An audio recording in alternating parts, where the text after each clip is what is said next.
Sahabat DKB, kita kembali jumpa dalam acara Gema Kasih Indonesia, sebuah program yang membicarakan masalah-masalah sosial kemasyarakatan atau masalah-masalah yang berkaitan dengan kehidupan bergereja, ya, supaya kita bisa dengan lebih tepat merespon berbagai isu dan juga supaya kita bisa mengikuti perkembangan-perkembangan di dunia teologi sehingga hidup bergereja kita tidak mandek tapi dapat terus berkembang.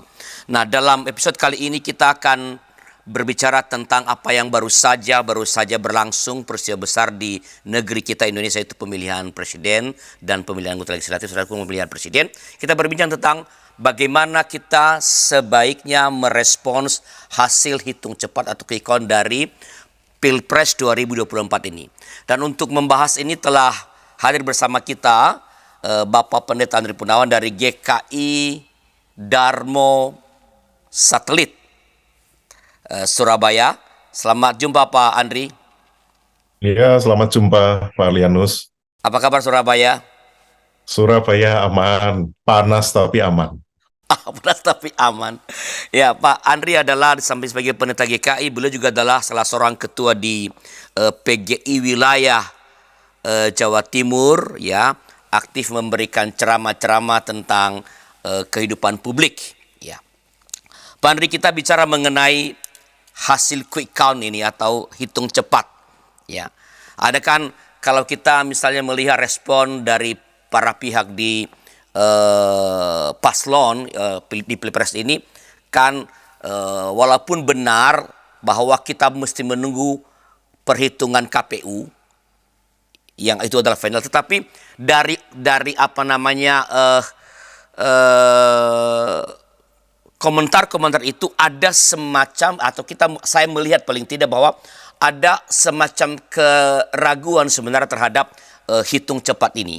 Nah, bagaimana menurut Pak Andri ini kita menempatkan hitung cepat dalam rangka yang mengatakan beginilah hasil Pilpres? Iya, karena memang ada gegap gempita ya di jagat media tentang quick count ini. Menurut pandangan saya sih kita perlu menghargai bahwa quick count sebagai sebuah metode akademis ya, yang selama ini memang relatif akurat dan bisa dipercaya. Karena selisihnya biasanya sekitar 1% saja dari penghitungan yang resmi. Walaupun kita harus menunggu 35 hari, namun dengan quick count itu kita sesungguhnya disiapkan secara mental untuk mendapatkan hasil rekapitulasi suara rakyat di seluruh Indonesia. Maka menurut saya Pak Arli, kita perlu menerima hasil hitung cepat ini sambil menantikan hasil resmi dari KPU. Jadi kita artinya hasil hitung cepat ini itu pantas dipercaya ya, walaupun sekali lagi kan orang mengatakan ketika sebelum pemilu bahwa ini sebenarnya dibayar begini begitu untuk menggiring opini begitu. Kalau menurut Pak Andri? Iya, memang ini perdebatan yang sengit sekali ya di bangsa kita, karena kita sedang berada dalam situasi yang tegang ya. Tapi menurut saya hasil ini perlu dihargai sebagai raport politik elektoral dan demokrasi Indonesia. Persoalan kita suka atau tidak suka dengan raport demokrasi kita, mau atau tidak mau dengan raport yang sudah terbit, itu nanti akan ada mekanismenya sendiri, gugatan ke Mahkamah Konstitusi dan sebagainya. Walaupun dalam perkembangannya ini ada berita bahwa Ketua MK lama dikembalikan posisinya, saya tidak tahu apakah itu bisa terkonfirmasi atau tidak nanti, tapi proses gugatan itu bisa ditempuh. Namun dari yang sudah-sudah memang menurut pengamatan saya masyarakat Indonesia itu cenderung menjunjung tinggi harmoni daripada konflik yang berkepanjangan. Maka nampaknya meskipun ada kegaduhan, ini kegaduhan tidak akan berlangsung lama, dan jalan yang terbaik menurut saya ya kita menerima ini raport kita sambil menunggu hasil resminya. Jadi Artinya bisa kita pegang sebenarnya bahwa ini ya kurang lebih lah nanti meski tunggu 35, tapi kurang lebih sebenarnya hasil yang akan keluar dari KPU adalah sebagaimana yang telah dideklarasikan oleh para surveyor itu begitu. Betul, meskipun ada pasangan calon yang masih tidak percaya ya, eh, angkanya begitu merosot begitu. Tapi ya dari sekian banyak lembaga survei yang merilis quick count ini, eh, hasil mereka kan Kurang lebih sama. jauh berbeda ya. Pasangan 02 semuanya lebih dari 55% begitu. Dan apapun hasilnya itu akan menunjukkan ya pemilu presiden bakal satu putaran gitu. Nah, kalau kita melihat misalnya merujuk ke belakang ya, sebelum pemilu dilaksanakan kan rata-rata ini surveyor itu kan memberi angka maksimal andaikan ada yang menang atau pasangan 02 diprediksi menang itu kan angka tertingginya itu 52%. Bahkan sebenarnya kan sebelumnya hanya sekitar 48%. Nah, kalau kita lihat hasil quick count kemarin itu kan rata-rata di angka 58% dan ini membuat jarak itu begitu telak, begitu jauh. Bagaimana Pak Andri melihat ya perbedaan antara yang diperkirakan sebelumnya sekitar paling tinggi 52 sekarang ke 58 itu cukup melonjak menurut saya. Iya, ini seingat saya di dalam sejarah pemilu Indonesia baru kali ini ya, survei elektabilitasnya lebih rendah daripada kenyataannya. Ya, ya, ya. Dan ada anomali juga yang menarik adalah PDIP itu tetap menjadi partai yang dominan ya, mayoritas sekitar 17-18% ya. Artinya tetap sebagai pemenang utama Gerindra sekitar 13%-an. Dan ini merupakan hasil yang saya sendiri juga kaget dalam arti, wow, ini sebuah anomali yang menjadikan pesta demokrasi kita kali ini benar-benar seperti pertandingan sepak bola, Pak Arianus. Tidak bisa diprediksi. Ya, bola itu bundar. Tapi di sisi lain, kalau kita mau melihat ini secara lebih cermat, sebetulnya memang dari sudut proses, kita akan bisa melihat bahwa ini sudah diantisipasi oleh banyak pihak ya, bahkan kan dalam perkembangan informasi yang terbaru 2 hari sebelum pemilu itu sudah ada informasi bahwa pasangan 02 bakal mendapatkan 58%. Oh gitu? Iya, jadi ini unik sekali. Jadi hari Senin itu sudah muncul kabar bahwa ada 58% kemenangan. Makanya nggak heran kalau kemudian begitu pemilu selesai, jam 1 ada quick count, sorenya sudah ada selebrasi ya kemenangan pasangan 02 yang menurut saya sangat well prepared itu di Istora itu. Bisa menghimpun massa segitu banyak, lalu acara-acaranya juga disiapkan dengan sangat apik ya, dan dari pihak Istora pun saya mendengar ya bahwa itu acara perayaan kemenangan itu sudah disiapkan 2 hari sebelumnya. Bahwa ini perlu dilihat dari sudut pandang yang netral ya, artinya kita tidak saya tidak sedang mengatakan bahwa ini sudah didesain sedemikian rupa sebagai sebuah kecurangan. Saya tidak mau mengatakan begitu, tetapi informasi bahwa 02 bakal dapat 58%, dan itu ditegaskan dengan Istora sudah di booking 2 hari sebelumnya ya, menurut Tempo ya, dan acara-acara itu sudah disiapkan dengan sangat baik, menghimpun massa ribuan orang di sana, sementara petugas KPPS itu kan masih Bekerja. mereka bahkan suara yang dari TPS pun belum diangkut ke kecamatan. Ini memang dari pihak 02 sudah sangat siap untuk menikmati kemenangannya. Percaya diri karena entah berapapun hasilnya entah satu atau dua putaran, tetapi dari survei sebelumnya memang mereka itu pasti jadi pemenang kalaupun ada putaran kedua misalnya. Apa bukan lebih dari itu persiapannya, atau karena mereka yakin satu putaran? Menurut saya mereka yakin satu putaran, Pak Ardi. Oh Karena gitu ya. ngundang segitu banyak orang hanya dalam waktu sekian jam ya, dan membuat acara, booking tempat, itu pekerjaan besar yang mungkin saja dari pihak Istora masih bisa maju mundur bookingnya. Tapi menurut saya sangat sangat terorganisir sih.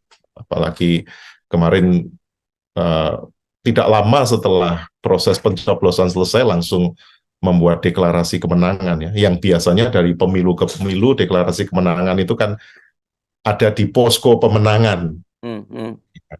Ini ada di ruang publik dengan jumlah peserta yang sangat besar.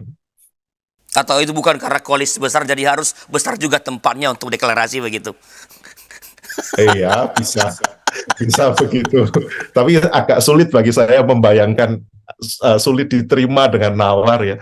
Waktu kemarin saya melihat, wow, ini acara bisa serapi ini, konveti, musik, semuanya ya, multimedianya sudah dibuat dengan sangat rapi, bukan hanya press conference ya, atau press release, tetapi itu betul-betul sudah seperti acara kawinan yang disiapkan sejak lama begitu. Jadi artinya menurut Pak Andri, Paslon 02 itu timnya lah sebut begitu, sangat yakin bahwa mereka akan memenangkan Pilpres dan itu menang dengan satu putaran, sehingga mereka udah menyiapkan segala sesuatu untuk tinggal menunggu waktu. Ya, tinggal menunggu waktu selesai pemberian suara dan mereka mendeklarasikan. Begitu? Iya, sangat yakin, dan kalau kita lihat memang karakternya tim Pak Prabowo kan begitu ya. Mungkin Pak Arlianus ingat dulu 2014, ketika proses quick count masih berlangsung juga, sudah ada semacam dulu drama presiden-presidenan itu. Iya. Ingat ya? Yang mengklaim menang, tapi waktu itu kan lokasinya bukan di ruang publik yang begitu besar dan bukan dalam bentuk acara ya. Tapi itu bagian dari strategi menurut saya. Strategi untuk meyakinkan rakyat bahwa hasil quick count ini layak dipercaya. Ya, dan strategi itu terlepas dari itu etis atau tidak etis, sejauh ini sih terbukti efektif kan. Tapi kalau yang lalu kan enggak, kan melawan quick count malah kan yang 14 ya. Mereka melawan. punya versi quick count-nya sendiri. Oke, Pak Andri. Nah, ada yang menarik nih, kalau lihat kemarin data yang saya lihat yang dirilis oleh Kompas ya, Pak Andri. Jadi saya kan membayangkan kalau melihat selama ini ketiga paslon ini, dan bukan hanya mendekat pemilu tapi jauh sebelumnya, itu paslon nomor 3 itu sangat dekat dengan media. Saya bermain di media dengan sangat efektif. Ya. Media sosial itu adalah media di mana banyak anak-anak muda, Gen Z dan Y ya. Tetapi dalam angka yang dikeluarkan oleh atau yang saya baca di Kompas tadi pagi saya cek lagi, ternyata kan Gen Z dan Y ini 60% ini memilih paslon 02.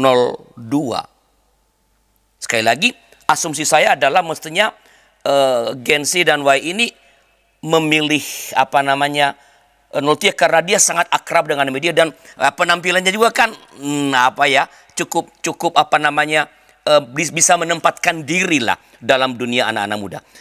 Ini apa yang terjadi? Mengapa ini tidak berpengaruh? Tapi ditahan dulu Pak, setelah beberapa informasi berikut ini.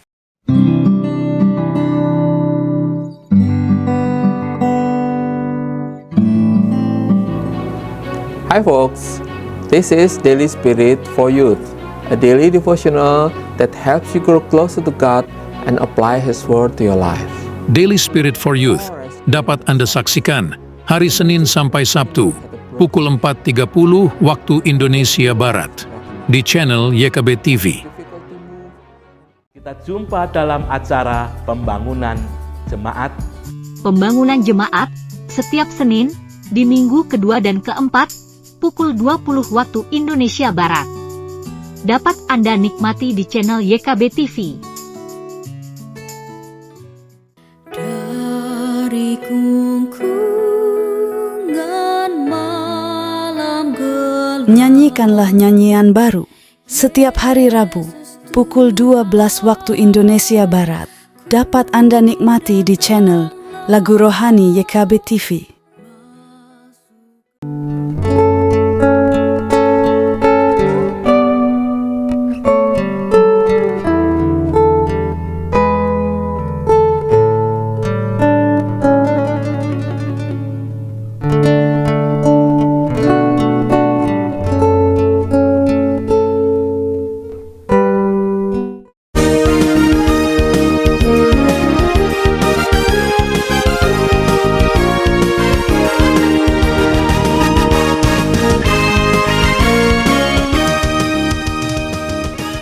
Sahabat, terima kasih masih bersama kami dalam acara Agama Kasih Indonesia. Kita sedang berbincang tentang merespons hasil hitung cepat dari Pilpres 2024 ini bersama dengan narasumber kita Bapak Pendeta Andri Purnawan dari GKI Darmo Satelit Surabaya. Saya Pendeta Liao sebagai moderator percakapan. Pak Andri, saya ulangi tadi Pak.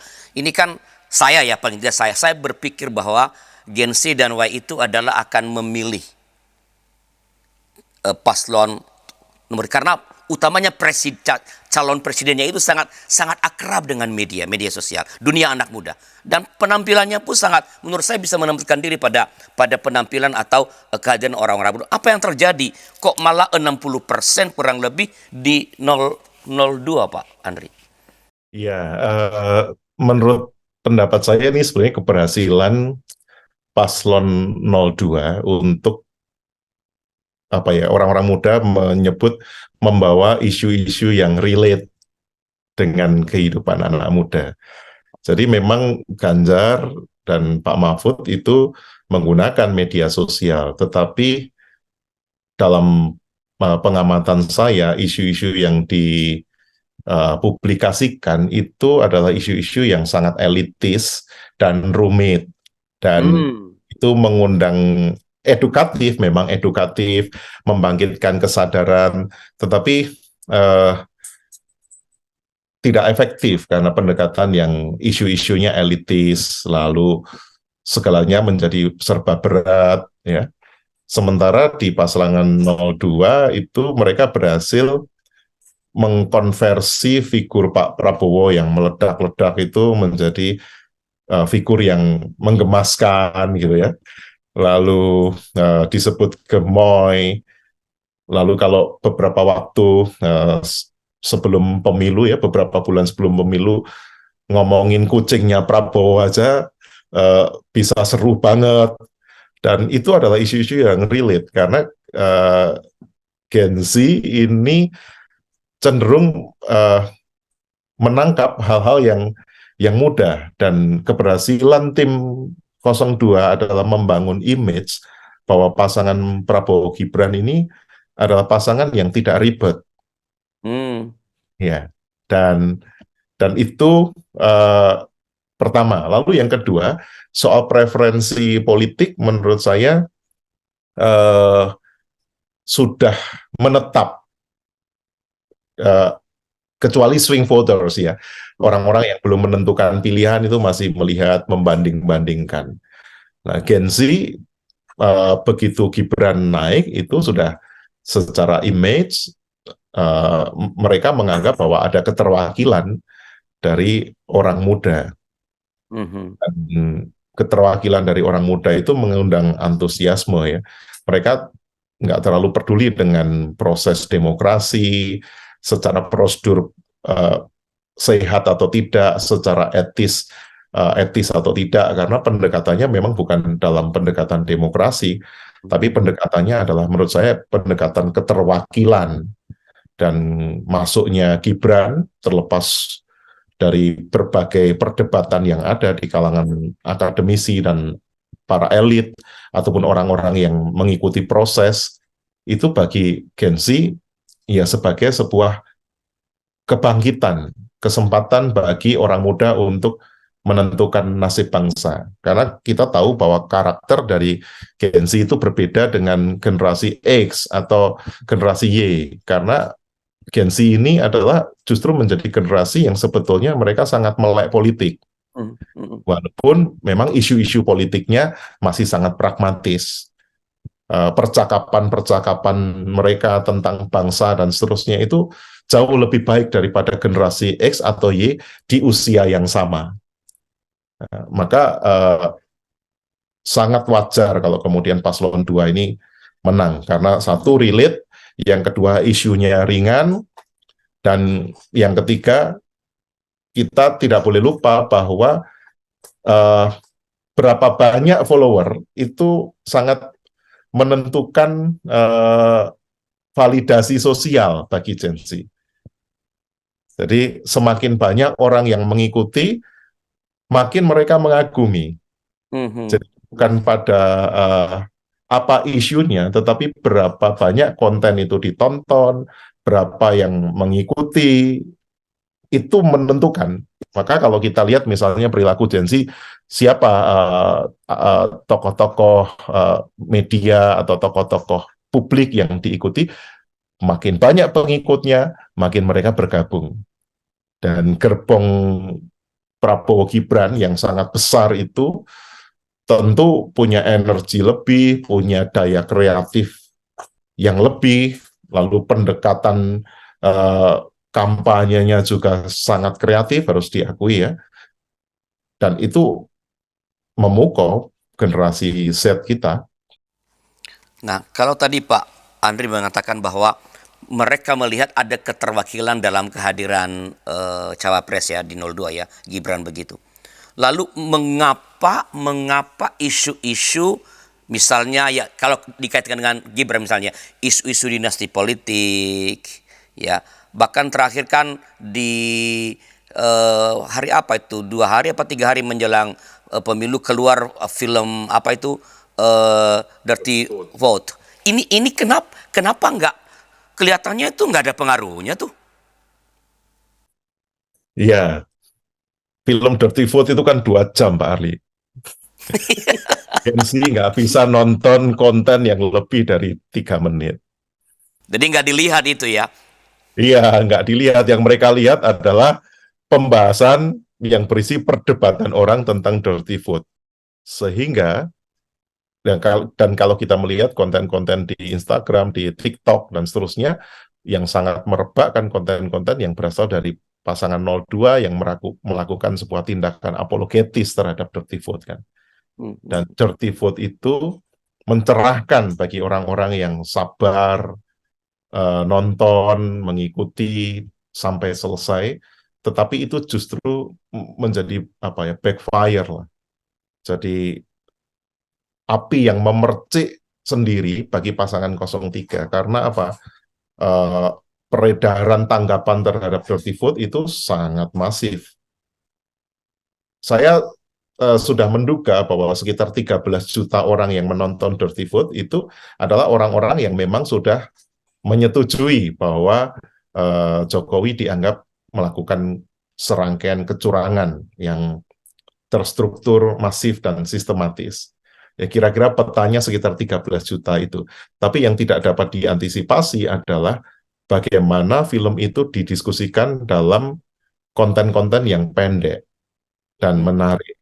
Itu. Lalu isu yang terkait dengan statement kelompok akademisi, lalu diskusi-diskusi yang ada, rata-rata kalau yang di media-media yang dimuat di YouTube itu panjang-panjang, yang dilihat begitu banyak orang, yang sampai jutaan, itu rata-rata lebih dari 45 menit.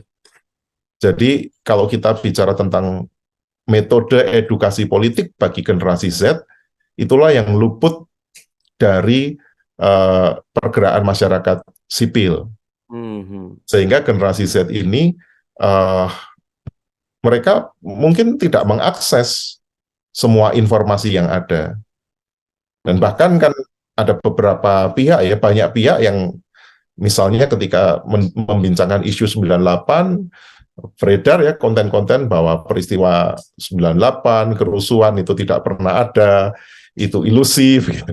Dan ini kan generasi yang lahir di atas tahun 2000-an misalnya, mereka sudah merasa ini isu yang tidak relate, kita hidup di masa lalu.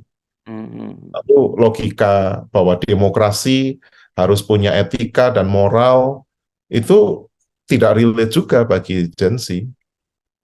Jadi memang sederhananya, baik pasangan 01 maupun 03 salah memilih isu.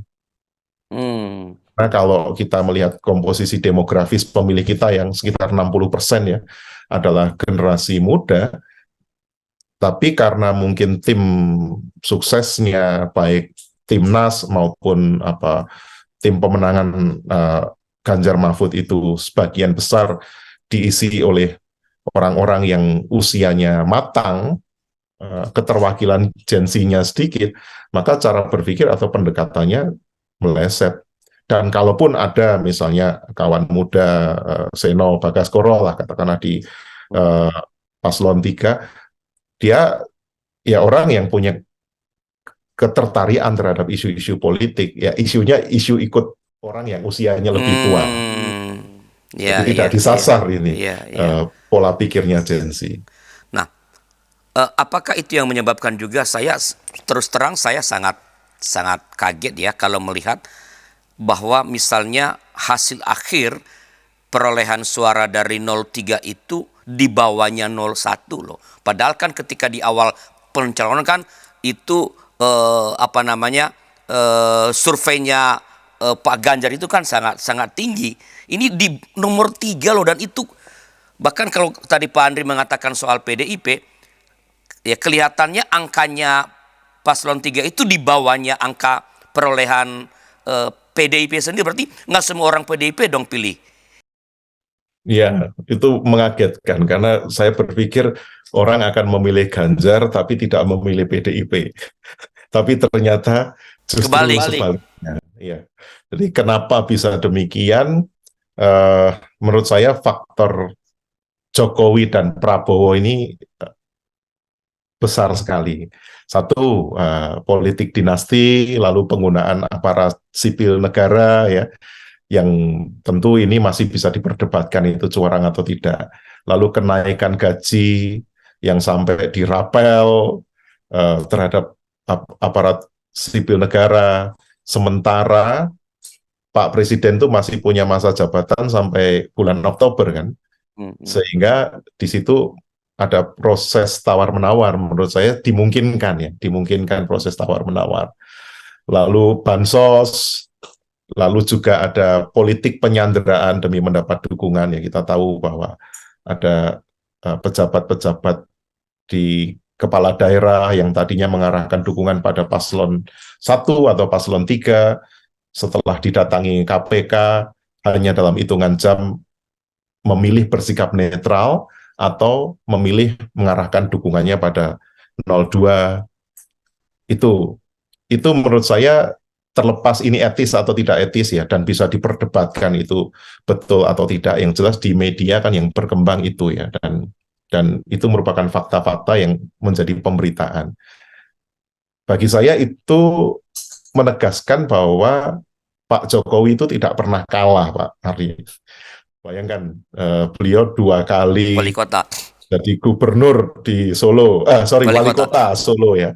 Lalu 1 kali gubernur DKI, 2 kali jadi presiden, dan yang sekarang bisa dikatakan menjadi mastermind ya, punya peran yang sangat dominan menurut saya di dalam Pilpres 2024. Dan gabungan kekuatan yang kalau kita lihat 2014-2019 itu kan pendukungnya militan nih, Jokowi dan Prabowo. Ya, ini bergabung, pendukung militan Prabowo dan para pengagum Presiden Jokowi itu menjadikan Pilpres kali ini ya bisa dimenangkan 1 putaran. Dan di sisi lain kalau saya melihat kemenangannya Jokowi ini juga memperlihatkan perjuangannya Bu Mega. Kalau saya boleh mengistilahkan bukan sebuah kekalahan ya, tapi seperti ujian ketabahan. Jokowi selalu menang, Bu Mega berkali-kali kalah. Kalau kita ingat misalnya peristiwa 27 Juli ya, konflik antara PDI dan PDI Perjuangan pada saat itu. Lalu kemudian bahkan ketika pasca reformasi PDIP memenangkan pemilu, Bu Mega dikalahkan oleh poros tengah. Lalu setelah Gus Dur turun, Megawati naik, bersaing lagi, dikalahkan oleh SBY, yang polanya mirip ya, ada semacam ketersinggungan yang ternyata bisa mengundang gelombang dukungan terhadap pihak yang dipandang menjadi korban dengan kemenangan SBY pada saat itu begitu, dan mereka sangat kuat, sistemik ya, tim pemenangannya sangat sistematis kerjanya. Lalu juga yang baru saja ini Bu Mega kalah dengan Jokowi. Ya, artinya. Tapi saya tetap mengapresiasi lah konsistensi ideologis dari partai manapun ya, termasuk PDIP yang walaupun mereka kalah, ternyata mereka masih menjadi partai yang mayoritas mendapatkan kepercayaan dari rakyat. Dan ini artinya kalau nanti PDIP itu mau koalisi misalnya dengan partai-partai yang kalah itu, ya setidaknya 50% mereka bisa menguasai parlemen. Dan itu artinya akan ada keseimbangan ya antara partai pendukung pemerintah dan partai oposisi. Dan sehat itu demokrasi ya. Ya, itu baik untuk demokrasi. Tapi sejujurnya saya tidak yakin dengan karakter partai-partai yang lain ya, karena kan ada kecenderungan partai-partai tertentu itu mendekat pada kekuasaan. Apalagi kalau kemarin Pak Prabowo sudah membuat statement kita harus merangkul semua, itu kan lampu hijau. Untuk partai-partai yang berlawanan itu bisa bergabung di kabinet gitu. Oke, artinya ada faktor, jadi terutama faktor Pak Jokowi ya yang membuat artinya mengapa hasil Pilpres. Apakah ini ada kekalahan sebutlah 01 dan 03 ini karena mereka juga tadi isukan bahwa mereka cukup gencar menembak Pak Jokowi yang ternyata kan dari survei masih punya pendukung yang begitu besar, berapa 70% lebih, dan mereka terus menghajar. Dan mereka lupa bahwa seperti pengalaman ketika Pak Bu Mega dan Pak SBY bahwa rakyat Indonesia itu selalu memihak kepada yang dianggap jadi korban, yang dibully itu, yang dihajar itu selalu dibela oleh rakyat. Apakah ada faktor itu setelah beberapa pesan berikut ini?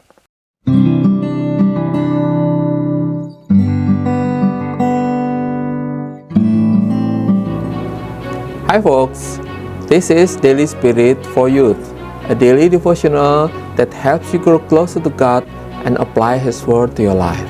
Daily Spirit for Youth dapat Anda saksikan hari Senin sampai Sabtu pukul 4.30 waktu Indonesia Barat di channel YKB TV. Kita jumpa dalam acara Pembangunan Jemaat. Pembangunan Jemaat setiap Senin di minggu kedua dan keempat pukul 20 waktu Indonesia Barat. Dapat Anda nikmati di channel YKB TV.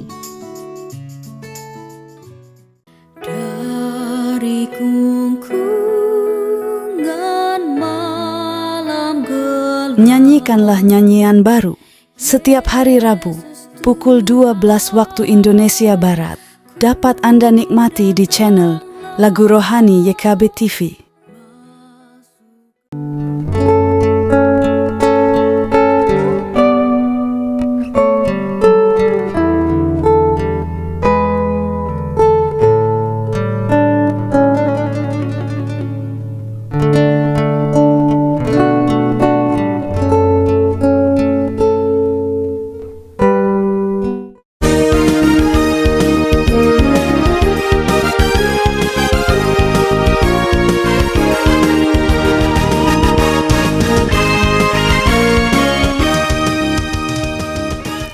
Masih bersama kami dalam acara Agama Kasih Indonesia dengan saya, Pendeta Celoroso, percakapan kita dan narasumber kita Bapak Pendeta Andri Purnawan dari GKI Dharma Satelit Surabaya. Kita berbincang tentang merespons hasil hitung cepat Pilpres 2024. Ini segmen ketiga terakhir, para sahabat masih bisa memberikan komentar ya atau pertanyaan di kolom komentar yang tersedia. Tentu nanti Pak Pendeta Andri akan merespon pada waktunya. Pak Andri, bagaimana nih tadi saya di ujung segmen ketiga tadi saya mengatakan, apakah ini juga kekalahan 1 dan 3 ini karena mereka sejak awal itu tadi kan udah dikatakan salah milih isu, lalu kedua salah nembak, mereka nembak orang yang masih punya banyak penggemar. Dan mereka tidak lihat psikologi orang Indonesia bahwa yang dijelekan, dihina, dihajar-hajar itu, dibully itu cenderung dibela oleh masyarakat kita. Seperti pada kasus dari ketika Ibu Mega dan Pak SBY bertarung pada Pilpres yang lalu-lalu. Kalau menurut saya sebetulnya rakyat Indonesia itu mengantisipasi bahwa pemilu 2024 masih akan diwarnai isu politik identitas. Karena di 2014, lalu 17 pemilihan gubernur DKI, lalu residunya ada di 19, politik identitas itu menjadi isu yang sangat sensitif. Nah, oleh karena itu para pendukung Pak Jokowi ini menganggap bahwa Jokowi itu bukan hanya menjadi simbol pemerintah yang mampu menjaga stabilitas ekonomi ya secara data, lalu juga adanya pembangunan terlepas utang negara kita banyak, tetapi juga Jokowi dipandang sebagai simbol yang mampu memerangi kelompok-kelompok yang intoleran. Dalam waktu yang sama, Paslon 1 memang identik ya, diidentifikasi dengan rekam jejak politik identitas. DKI Jakarta. Walaupun misalnya salah satu juru bicaranya Timnas itu, kalau tidak salah orang Katolik gitu, saya kemarin lihat dia diwawancara di TV masih ada tanda salib abu. Ya, tapi orang sudah punya semacam stigma bahwa Anies Muhaimin itu representasi kelompok yang bermain di politik identitas dan kelompok religius pragmatis. Itu stigma. Sementara Ganjar Mahfud itu kan mengalami 2 kali penurunan elektabilitas. Yang pertama ketika Ganjar melakukan penentangan terhadap dihelatnya U20 pada isu Israel itu ya pada saat itu. Wah, itu langsung turun lagi ketika Gibran menjadi wapresnya Prabowo, itu turun lagi. Dan penurunannya itu semakin hari semakin besar karena isu politik identitas menjadi sangat sensitif karena beberapa kali misalnya Pak Mahfud MD begitu ya, dengan seruan kita ganyang Israel, itu membuat orang Kristen ya, ini kita bicara Kristen, di kalangan orang-orang Kristen yang ternyata juga mempraktekkan politik identitas, yang melihat Israel secara buta, mereka beralih ke Paslon 2. Ditambah lagi, dalam hal ini, serangan terhadap Jokowi datang dari kaum elit, sementara Jokowi memenangkan kaum grassroots. Kaum elit yang menyerang Jokowi, yang menyadari bahwa Presiden Jokowi ini baik sampai tahun ke-9 pemerintahannya, dan di 1 tahun terakhir banyak melakukan manuver, itu kan kaum elit, orang-orang yang mengerti perkembangan, mengikuti berita, dan kaum elit pun masih terbelah. Sementara apa yang dilakukan Pak Jokowi adalah menyasar kaum grassroots, ya kan? Itu berapa juta orang itu aparat sipil negara yang istilahnya langsung bisa menikmati kenaikan gaji. Saya tidak menuduh semua ASN mendukung Pak Jokowi, tidak. Tapi itu strategi. Berapa puluh juta orang yang menikmati bansos yang dalam situasi yang sangat sulit itu, kemudian ada semacam kemudahan-kemudahan. Dan ditambah lagi berapa banyak kalau kita lihat pihak-pihak yang bisa meyakinkan bahwa proyek-proyek pembangunan ini harus berkelanjutan.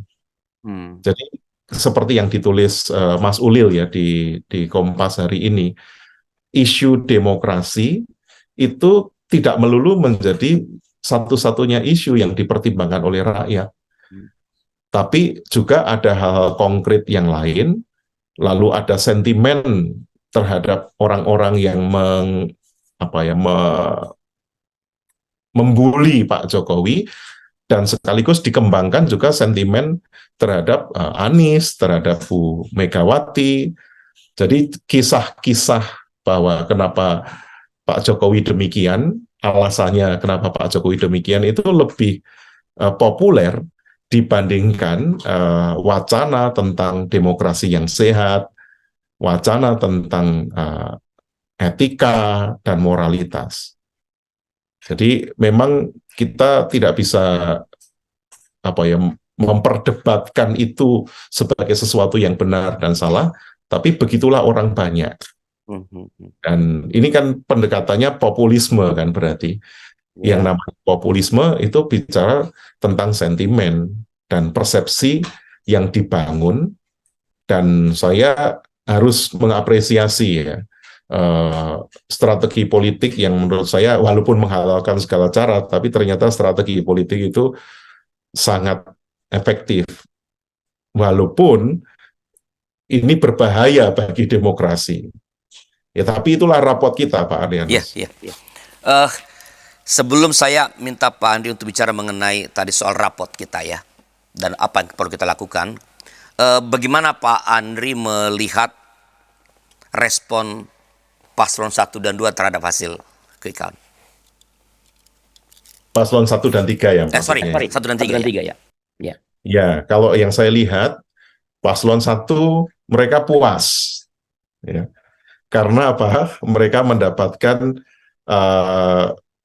elektabilitas yang kurang lebih sama seperti yang mereka harapkan. Walaupun tadi saya mendengar ada juru bicara dari paslon, ya seharusnya kami bisa lebih tinggi, tapi saya melihat mereka puas. Paslon 3 itu seperti terkaget-kaget. Mereka masih freeze dengan kondisi ini. Belum fight, belum flight, tapi masih dalam kondisi freeze. Dan kalau ada statement bahwa semua laporan ini akan dikumpulkan dan kemudian akan dilakukan langkah hukum, menurut saya itu akan dilakukan dalam rangka memuaskan para pendukung saja. Jadi bagi saya, kalau paslon 1 mau secara idealis ya mengawal demokrasi bersama dengan paslon 3, mungkin ini bakal seru. Tapi menurut saya Pak Arlianus, kalau dilihat karakter rakyat Indonesia, itu ini akan ya gugat-menggugat itu biasa akan terjadi, tetapi tidak sampai pada menolak hasil pemilu. Karena kalau misalnya dua paslon ini misalnya menyatakan menolak hasil pemilu, wah ini bisa rame. Ya. Karena dianggap bahwa pemilu ini diduga mengalami kecurangan yang terus terstruktur, masif, dan sistematis. Tapi menurut saya paslon 1 tidak akan mau repot timnya, dan paslon 3 pun mereka akan bekerja keras, namun akan kelelahan. Ya, dan sebetulnya yang lebih berharga dari itu bukan soal pasangan calon ini, tapi pemilu kali ini menjadi sarana pendidikan demokrasi yang sangat mahal harganya. Bagi siapa? Bagi kita. Kita sebagai gereja, kita sebagai pergerakan masyarakat sipil, untuk punya daya kritis yang konstruktif terhadap sebuah proses demokrasi yang berjalan.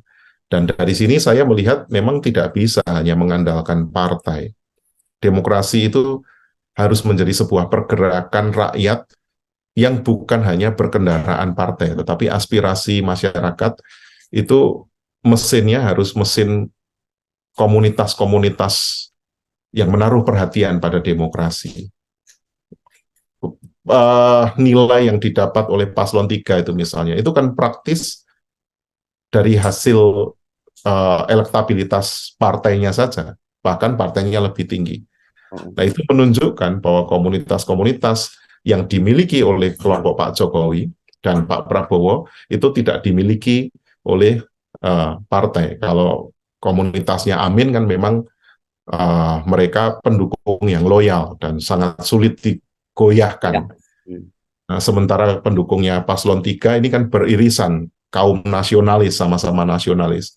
Tapi yang membedakan adalah di paslon 2, mereka punya komunitas-komunitas di luar partai. Menurut saya ini bukan hanya kerja partai, tapi misalnya kalau Jokowi itu punya teman Jokowi, punya projo, dan seterusnya itu ya. Nah, komunitas-komunitas ini ternyata terbukti efektif untuk menjadi mesin penggerak demokrasi. Di samping partai ya. Iya, iya. Kalau tadi dari awal tadi Pak Andri bilang ini rapot demokrasi kita. Ya, pertama bahwa kita sudah tahu lah kurang lebih nanti KPU akan mengeluarkan hasil yang kurang lebih sama dengan hasil hitung cepat. Dan tadi Pak Andri mengatakan ya kita terima itu rapot itu hasil kita, ya. Kita jangan lagi mempersoalkan itu, tetapi rapot kita itu nilainya berapa sih, Pak? Dalam arti ya kalau ini rapot kita oke, ya rapot kita terima ya. Nah, nilai kita berapa dan apa yang kita perlu lakukan ke depan ya agar kualitas demokrasi kita itu yang mau tidak mau kita katakan memang salah satu berujung pada pemilu 5 tahun ke depan lagi dan masih ada pilkada nih bulan November ya. Apa yang perlu kita lakukan sebagai masyarakat sipil, sebagai gereja ya agar rapot kita itu nilainya ya naiklah gitu loh. Ya, jangan stuck. Nah, saya nggak tahu Pak Andri memberikan nilai berapa nih demokrasi kita sekarang ini. Silakan Pak Andri. Wah, ini pertanyaan yang sulit dan saya agak sulit memberikan nilai, tapi saya nilai dalam sisi angka ya. Tapi saya berpendapat begini, dari 5 kali pemilu ya, 5 kali pemilu yang terakhir, saya memandang yang paling problematis atau yang penuh dengan tantangan adalah pemilu kali ini. Karena dari pemilu ke pemilu yang sudah berjalan setelah masa reformasi, baru kali ini isu negara berhadapan dengan rakyat. Jadi ada campur tangan negara. Kalau isu-isu sebelumnya itu kan pertarungan antara kelompok ya, isunya isu pro reformasi dan pro status quo, lalu juga ada isu cepong kampret, itu masih pertarungan yang head to head tanpa campur tangan negara. Lalu 2019 ya oke, 2024 ini menurut saya menjadi artinya kegaduhan demokrasi terjadi justru karena aparatur negara. Dan itu membuat pemilu kali ini memang hasilnya harus diterima, tetapi juga menjadi catatan khusus bagi kita. Kenapa harus diterima kalau sudah seperti itu? Karena saya berpendapat begini, kita harus melihat 2 aspek, Pak. Pertama, partisipasi rakyat kita tinggi. Ini lebih dari 80% rakyat berpartisipasi. 2014 tuh yang golput 30%, ya, hampir 30%, sepertiga pemilih tidak menggunakan hak pilihnya. 2019 cukup bagus ya, 18-19% yang golput, dan 2024 angka partisipasinya juga tinggi. Secara persis saya belum pegang datanya, tapi lebih dari 80% rakyat ikut memilih. Dan di pemilu yang sangat kompleks ini, karena ini pemilu pertama di Indonesia yang antara pemilu dan pilkada diselenggarakan dalam 1 tahun yang sama, nanti periode selanjutnya kan November itu ya. Itu sangat kompleks, dan saya melihat kerja keras para penyelenggara pemungutan suara ya, bahwa KPU-nya kena vonis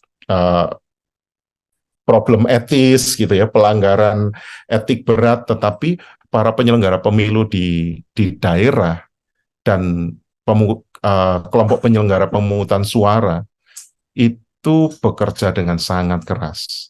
Dan bahkan kemarin saya ikut memantau ya beberapa tempat, pergi ke posko-posko. Saya balik jam 2:30 pagi, Pak Lianus. Itu saya masih melihat kawan-kawan KPPS di perumahan tempat saya tinggal, mereka masih bekerja. Mereka menantikan penyelesaian administratif, penyerahan dari TPS ke PPK ya, panitia pemilihan kecamatan untuk rekapitulasi, dan bahkan ini tadi siang mereka masih bekerja terus. Dan ketika saya menyemangati, bagaimana masih semangat? Apa jawab mereka? Semangat Pak, untung hanya 1 putaran. Walaupun saya tahu preferensi pilihan mereka. Jadi preferensi pilihan mereka karena di tempat saya tinggal itu dimenangkan oleh 03 ya. Cukup jauh ya. Di perumahan-perumahan di Surabaya banyak yang dimenangkan 03. Tapi sebagai panitia penyelenggara pemilu, mereka mensyukuri betapa proses yang rumit ini begitu melelahkan. Ya, untung cuma 1 putaran. Saya langsung berpikir ya, kita harus menghargai kerja keras orang-orang yang tulus menjadi pengabdi demokrasi ini, Pak. Dan kita perlu melihat bagaimanapun juga setiap pemilu pasti ada kecurangan sejak tahun 55 sampai sekarang. Tapi di perspektif yang lebih luas secara geopolitik, 2024 ini kan menjadi tahun pemilihan umum ya. Separuh populasi penduduk bumi akan menyelenggarakan pemilihan umum untuk memilih pemimpin yang baru. 64 negara termasuk Uni Eropa itu mengadakan pemilu. Dari yang sudah berjalan, setahu saya Pakistan itu rusuh, Pak. Karena setelah pencoblosan, pemerintahnya memadamkan internet dan mengundang amuk massa. Artinya ini wajah dunia secara global, secara geopolitis akan berubah. Dan kalau Indonesia itu cukup dewasa untuk menyikapi dinamika demokrasi yang terjadi, maka Indonesia bisa menjadi model menurut saya bagaimana pemilunya super kompleks, tetapi bisa menjalankan demokrasi elektoralnya secara kritis namun damai. Jadi artinya kita menerima hasil harus menerima hasil ini hasil yang udah kita capai bersama, dan ada banyak orang yang berlelah untuk itu. Masyarakat Indonesia sebagian besarnya sangat antusias untuk melakukan memberikan suaranya. Kita terima, kita kawal. Pada saat yang sama sikap kritis agar ya bukan hanya mengawal hasil, tapi bagaimana agar demokrasi semakin meningkat kualitasnya, itu kita perlu terus jaga. Ya, tadi kan misalnya kalau mempertentangkan ya, Pak Andri mengatakan bahwa adalah baik kalau di parlemen misalnya ada oposisi yang cukup kuat. Pada saat yang sama, bukankah negara sebagian besar masyarakat kita itu sebenarnya lebih senang kalau nggak usah ada oposisi-oposisian, tetapi bergerak bersama untuk membangun negeri. Itu kan apa yang dikerjakan supaya sekali ketegangan kreatif antara, saya katakan harapan ya, atau keinginan sebagian besar rakyat agar jangan ada kegaduhan-kegaduhan, keributan-keributan ya. Kita bergandengan tangan membangun negeri. Pada saat yang sama keperluan akan oposisi yang bersikap kritis ya, berideologis, supaya ya mencapai hasil demokrasi. Bagaimana menjaga ini, Pak Andri? Ya, di Indonesia itu kan problemnya kebanyakan partai, Pak Rianus. Jadi kalau jelas, di Amerika itu kan cuma 2. Itu sehat sekali. Jadi kelompok-kelompok progresif pasti ke Demokrat, yang konservatif pasti ke Republik. Jadi menurut saya perlu di satu sisi dari sistem kepartaian kita memang perlu dibuat sebuah proses yang lebih sederhana dalam kepartaian, sehingga tidak terlalu banyak. Dan dari situ pergerakan masyarakat sipil itu tidak semua dihisap ke partai. Bayangkan kalau sekarang ini sebuah partai harus menyiapkan 2.593 orang untuk didudukkan sebagai caleg-caleg di berbagai lapis ya di seluruh Indonesia. Dan kalau kita ada 17 partai misalnya, seandainya itu disederhanakan saja misalnya menjadi 5 partai, maka sisanya puluhan ribu orang sisanya itu bisa menjadi penggerak masyarakat sipil. Dan di sanalah kemudian proses demokrasi itu bisa berjalan dengan baik. Nah, dengan begitu banyak partai, maka memang selalu orientasi politiknya adalah politik kompromis. Dan ditambah lagi masyarakat kita tidak cukup dewasa, kalau mendapati orang yang berbeda, itu akan dibully habis. Kita kan masih menggunakan politik buzzer kan, menggunakan para pendukung yang virtual. Jadi para pendukung yang virtual, yang memainkan wacana publik, dan menggunakan metode kill the messenger. Jadi kalau ada yang mengkritik, itu akan dihabisi sedemikian rupa sampai karakter dari orang yang mengkritik itu ya hancur. Nah, itu menurut saya adalah tantangan demokrasi kita.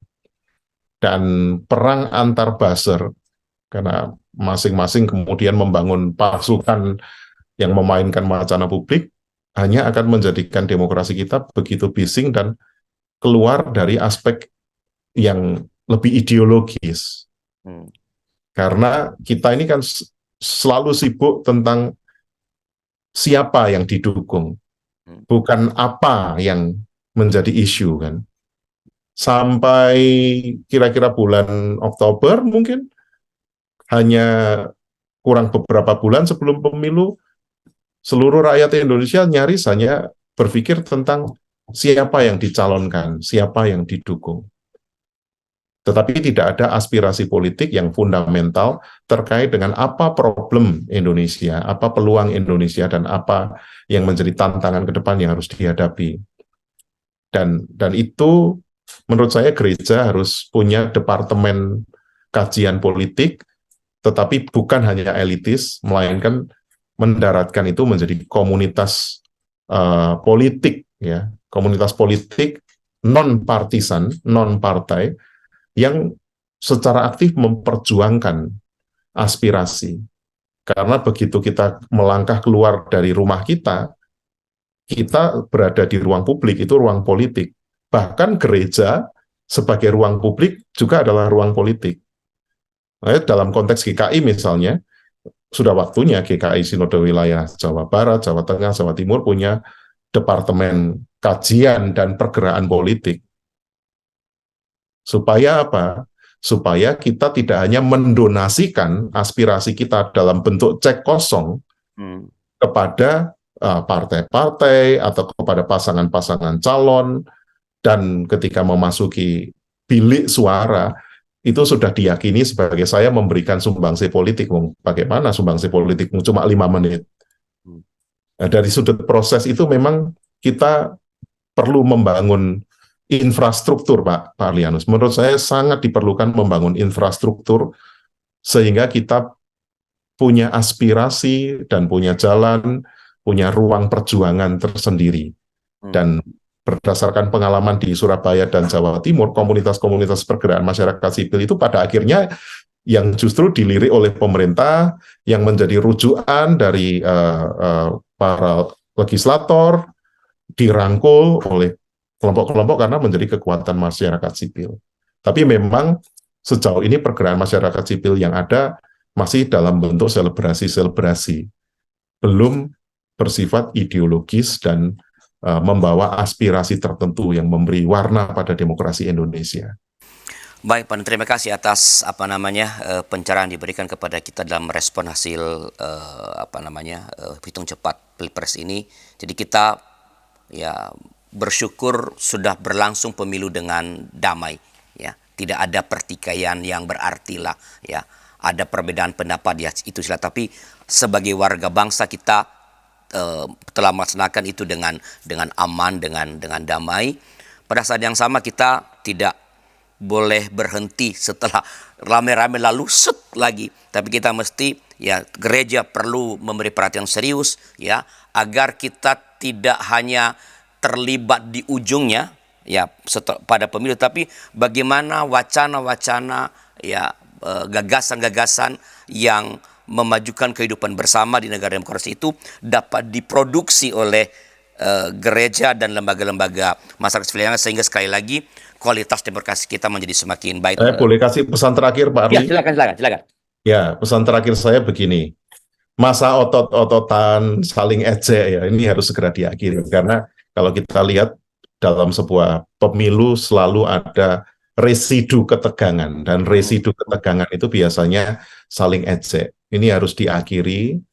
Dan kini waktunya untuk menjadi kritis dan konstruktif demi kebaikan bangsa dan negara. Untuk yang paslonnya menang, janganlah mengejek, membangkitkan kemarahan dan kebencian kepada paslon yang kalah. Karena itu adalah pekerjaan diabolos, penghasut dan pengadu domba. Sementara untuk mereka yang paslonnya kalah, ya jangan nyinyir kepada mereka yang sedang merayakan kemenangan. Karena itu akan menunjukkan bahwa kita bermental pecundang. Demokrasi itu menuntut mental yang terbuka terhadap perbedaan dan kekalahan. Maka saya mengutip Ratapan 3 ayat 26 ya, adalah baik menanti dengan diam pertolongan Tuhan, sambil kita mengawal proses demokrasi kita hingga tuntas. Semoga Indonesia tetap damai dan semakin dewasa demokrasinya. Terima kasih. Terima kasih Pak Andri, ya, pesan yang sangat penting ya. Hentikan otot-ototan dan mari kita sekarang bersikap kritis, konstruktif. Dengan ini selesailah perjumpaan kita dalam Jaga Makasih Indonesia. Bila ada masukan-masukan kepada kami, silakan kirimkan ke nomor 0812 8188 9191. Terima kasih sekali lagi atas kebersamaan kita dan Pak Andri. Sampai jumpa pada episode berikut. Tuhan memberkati.